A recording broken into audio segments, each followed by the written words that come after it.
Welcome back to tutorials for medicos. आज का हमारा टॉपिक है ट्यूबरक्लोसिस, जिसको हम टीबी भी बोलते हैं।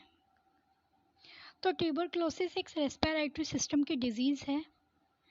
So let's start with the definition of the tuberculosis. It is a infectious disease caused by Mycobacterium tuberculosis. मतलब जो मायोबैक्टीरियम ट्यूबरक्लोसिस बैक्टीरिया होता है, ये ही ट्यूबरक्लोसिस को कॉज करता है। इसी की वजह से ट्यूबरक्लोसिस होता है।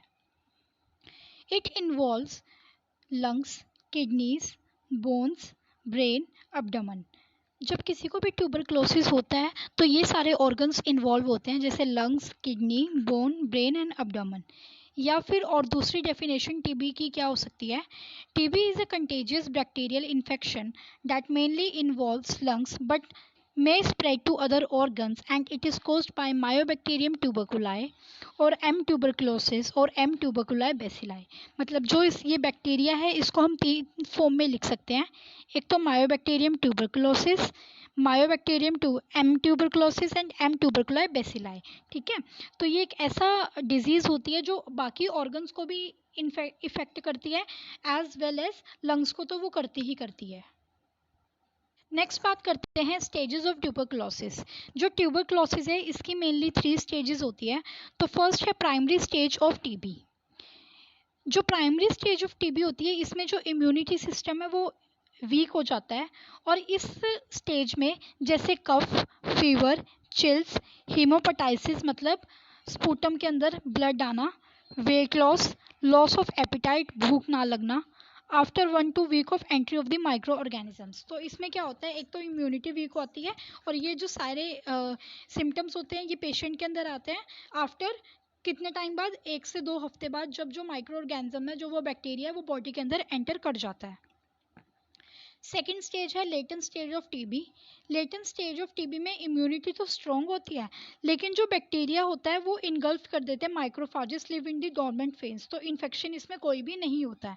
लेटेंट स्टेज में कोई भी इन्फेक्शन नहीं होता, और जो भी बैक्टीरिया होता है वो इनगल्फ कर देते हैं जो भी हमारी बॉडी के अंदर माइक्रोफाजेस पड़े हुए हैं। थर्ड स्टेज है active stage of active phase. Latent में कोई चीज़ छुपी होनी और एक्टिव में कोई चीज़ एक्टिव होनी। तो इसमें क्या होता है, जब भी इम्यून सिस्टम वीकर होता है तो वो जर्म्स जितने भी हैं टीबी के वो मल्टीप्लाई करते हैं और उस वजह से बीमार पड़ जाते हैं। ठीक है, और टीबी क्या है, कम्युनिकेबल डिजीज़ है, और इस स्टेज में क्या होता है, जो मतलब जो बैक्टीरिया हमारी बॉडी के अंदर रह रहा है वो हमें बीमार नहीं पड़ने देगा, लेकिन वो हमारी बॉडी के अंदर मल्टीप्लाई करता रहेगा, और जिस वजह से हमें इन्फेक्शन होने के और ज़्यादा चांसेस हो सकते हैं। नेक्स्ट है इटियोलॉजिकल फैक्टर्स ऑफ टीबी। मतलब जो टीबी है उसके क्या क्या कॉजेज़ हैं। सो फर्स्ट कॉज है close contact with the infected person. क्योंकि टीबी मैंने जैसे ऊपर बताया था कम्युनिकेबल डिजीज़ है, तो एक पर्सन से दूसरे पर्सन तक फैल सकती है। इसलिए अगर हम किसी के क्लोज कॉन्टैक्ट में आ रहे हैं, जैसे उसके ड्रॉपलेट्स हो गए या उसने स्नीज़ कर दिया तो उसके ड्रॉपलेट्स हमने इनहेल कर लिए हैं, या फिर उसका जो कंटामिनेटेड फूड है उसका झूठा खाना खा लिया, तो इस वजह से जिसको टीबी है तो उसके साथ जो पर्सन ये सब चीज़ें कर रहा है उसके साथ भी उसको भी टीबी हो सकती है। इम्यूनो कॉम्प्रोमाइज पर्सन, जिसका इम्यून सिस्टम स्ट्रॉन्ग नहीं है, जिसका इम्यून सिस्टम बहुत ज़्यादा वीक है, उसको भी टीबी होने के चांसेस रहते हैं। सब्सटेंस अब्यूज़ जैसे अल्कोहल वगैरह हो गया, तो बंदा कोई पेशेंट अल्कोहल ज़्यादा इनटेक कर रहा है या फिर ड्रग्स को गलत तरीके से इस्तेमाल कर रहा है, तो इस वजह से भी टीबी हो सकती है। प्री एग्जिस्टिंग मेडिकल कंडीशंस को अगर कुछ मतलब किसी को पहले लाइफ में टीबी हो रखी है और दोबारा से भी उसको टीबी होने के चांसेस हो सकते हैं। Living in over crowded houses and slums. मतलब ओवर क्राउडेड हाउसेज और स्लम्स में रहने का मतलब है कि बहुत ज़्यादा बीचे बीचे घर में रह रहे हैं और वहाँ पे हाइजीन प्रैक्टिसेस इतनी प्रॉपर नहीं है जितनी होनी चाहिए, उस वजह से टीबी हो सकता है। Next is inadequate health care. अगर हेल्थ की प्रॉपर केयरिंग नहीं कर रहे हैं तो इस वजह से भी टीबी हो सकती है। And last one is mall nutrition. Mall nutrition की वजह से भी टीबी हो सकती है। And health care workers contracting with TB patients. मतलब जो भी हेल्थ केयर वर्कर्स है वो टीबी पेशेंट्स के साथ कॉन्ट्रैक्ट कर रहे हैं, कॉन्टैक्ट करने टाइम प्रिकॉशंस नहीं ले रहे, जैसे मास्क पहनने, ग्लव्स पहनने, तो ये सारी प्रिकॉशंस नहीं ले रहे हैं, एसेप्टिक टेक्निक्स नहीं यूज़ कर रहे हैं, तो इसकी वजह से भी टीबी हो सकती है। नेक्स्ट बात करते हैं ट्रांसमिशन। जो टीबी है वो बॉडी के अंदर कैसे ट्रांसमिट हो सकती है। ड्रॉपलेट इन्फेक्शन थ्रू स्लाइवा और म्यूकस, मतलब स्लाइवा या म्यूकस के थ्रू ड्रॉपलेट इन्फेक्शन, जिसकी वजह से क्या होगा, droplet suspend in air for many hours. तो एयर के अंदर ड्रॉपलेट सस्पेंड हो जाएंगे बहुत घंटे तक, ठीक है। उसके बाद जो अदर पर्सन होगा वो क्या करेगा, इनहेल करेगा and trapping the distal airway. Inhale कर लेगा, जो उसके अंदर माइक्रो ऑर्गेनिजम्स होंगे वो क्या करेंगे, एयरवे को ट्रैप कर लेंगे। Infection can spread to other organs extra pulmonary TB. जो इन्फेक्शन है वो अदर ऑर्गन्स में भी स्प्रेड हो जाएगा, जैसे मैंने स्टार्टिंग में बताया था, lungs, brain, kidney, okay, liver, यहाँ तक जो इन्फेक्शन है वो स्प्रेड हो जाएगा।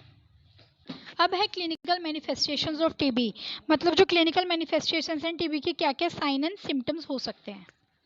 कफ होएगी, कफ जो है वो ड्राई भी हो सकती है, म्यूकोपुरुलेंट मतलब उसमें म्यूकस प्रेजेंट भी हो सकता है या फिर ब्लड प्रेजेंट भी हो सकता है।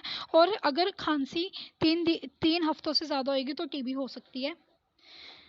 फीवर, चिल्स या नाइट स्वेट्स आएंगे, नाइट स्वेट्स को डायफोरेसिस बोलते हैं। लॉस ऑफ एपिटाइट, भूख नहीं लगेगी। अनएक्सप्लेन्ड वेट लॉस, जब भूख ही नहीं लगेगी तो वेट लॉस तो पेशेंट का होगा ही होगा। फटीग, थकावट उसको बहुत ज़्यादा होएगी। डिज्निया, ढंग से सांस नहीं आएगा, क्योंकि एक रेस्पिरेटरी सिस्टम का ये डिजीज़ है तो फिर सांस लेने में दिक्कत होएगी। एंजाइना पेक्टोरिस मतलब चेस्ट पेन होगी। फ्लूइड अराउंड लंग्स, जो लंग्स हैं उनके जो अराउंड है, जो कैविटी प्रेजेंट होती है उसके अराउंड फ्लूइड इकट्ठा होना शुरू हो जाएगा। Enlarge and tender lymph nodes, मतलब जो लिम्फ नोड्स हैं वो एक तो बड़े हो जाएंगे और हार्ड रहेंगे lymph nodes, okay. Swollen, lymph nodes swell कर जाएंगे। Pain in the bones, bones के अंदर बहुत ज़्यादा पेन होगी। Meningitis, in infection of the meningeal layer of the brain या फिर स्पाइनल कोड, ठीक है। और लैशेस भी होंगे और अल्सर्स भी हो सकते हैं स्किन के ऊपर, क्योंकि क्या होएगा, बैक्टीरिया जो है वो स्प्रेड कर चुका है। नेक्स्ट बात करते हैं इसकी डायग्नोस्टिक इवैल्यूएशंस की। तो history and physical examination, TST करेंगे, ट्यूबरकुलिन स्किन टेस्ट, या फिर मोन्टॉक्स टेस्ट करते हैं, या फिर मोन्टॉक्स टेस्ट को हम प्योरीफाइड प्रोटीन डेरिवेटिव भी बोलते हैं, ठीक है। चेस्ट एक्सरे करते हैं, bacteriological studies and sputum testing. Medical management में डॉट थेरेपी करेंगे, जिसकी फुल फॉर्म है direct observe treatment, okay. And first line treatment में हम आइसोनायाजिड देंगे 5 mg पर kg, ओके। एंड ड्राइफेम्पाइसिन देंगे, पायराजाइनामाइड एंड इथेम्ब्यूटेनॉल। स्ट्रेप्टोमाइसिन भी दे सकते हैं 15 से 20 mg तक।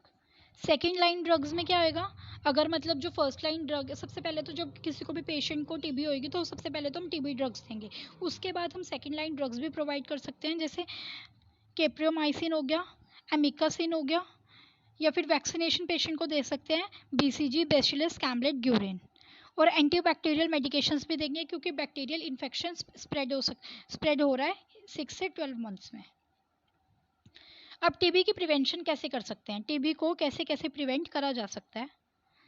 Use protective barrier, take medications regularly, ठीक टाइम पे दवाइयाँ लो, हेल्दी डाइट लो, हाइजीनिक प्रैक्टिस मेंटेन रखो, और स्मोकिंग को स्टॉप करो, क्योंकि अल्कोहल अब्यूज़ की वजह से भी टीबी होने के बहुत ज़्यादा चांसेस बढ़ जाते हैं।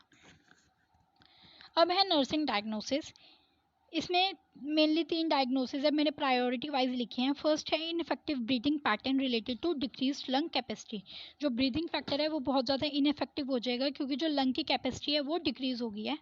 सेकेंड है ineffective airway clearance related to increase secretion, fatigue and decrease lung capacity, मतलब जो इनफेक्टिव एयरवे क्लियरेंस है, जो एयरवे है उसके अंदर से जो इतना ज़्यादा म्यूकस वगैरह सब प्रेजेंट है वो प्रॉपरली क्लियर नहीं हो पा रहा, क्योंकि क्या हो गया, जो कफ है वो भी म्यूकोपुरुलेंट हो रही है ना, कफ के अंदर भी स्पूटम आ रहा है, तो सिक्रीशंस बहुत ज़्यादा इंक्रीज हो गई है, और थकावट भी हो रही है, और जो लंग की कैपेसिटी है वो भी डिक्रीज हो गई है।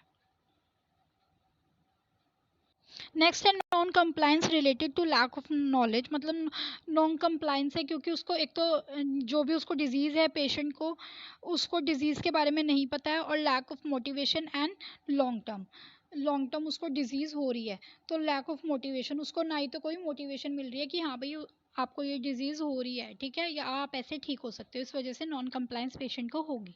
Okay, so I am over with the lecture of tuberculosis. अगर आपको मेरी वीडियो पसंद आई हो तो प्लीज़ लाइक करें। कोई भी अगर आपको डाउट है तो प्लीज़ मुझे बताएं, और नई नई वीडियोज़ जानने के लिए मेरे चैनल पर बने रहे और मेरे चैनल को सब्सक्राइब करें। Thank you so much for watching.